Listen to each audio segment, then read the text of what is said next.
Day 17 Word of God Isaiah chapter 60 verse 14. The sons also of them that afflicted thee shall come bending unto thee.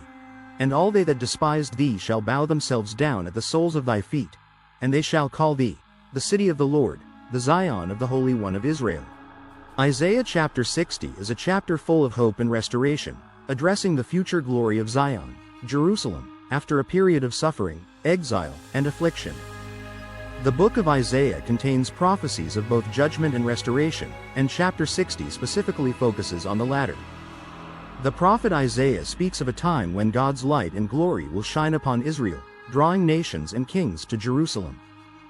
This chapter is a prophetic vision of the Messianic age, where God's people will experience vindication, honor, and peace.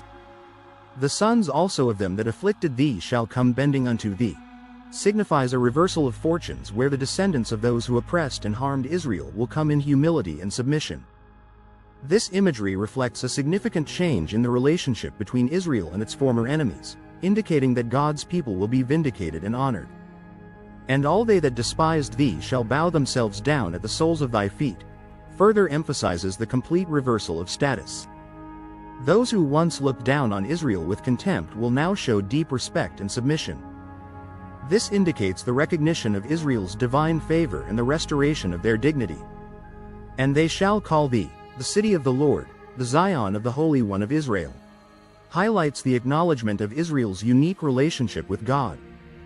Jerusalem, often referred to as Zion, is here recognized as the city of God, a place where God's presence dwells. This title signifies honor, holiness, and the fulfillment of God's promises to his people. In Genesis 42:44, Joseph's brothers, who once sold him into slavery, eventually bow before him, fulfilling Joseph's earlier dreams and signifying a reversal of their relationship.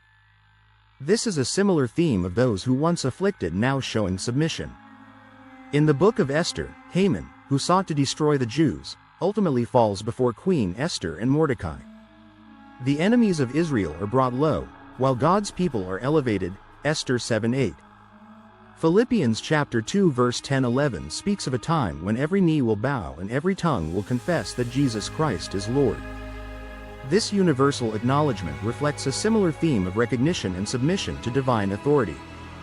In Hebrews chapter 12 verse 22-24, the church is referred to as the heavenly Jerusalem and Mount Zion, where God's presence and salvation are made manifest.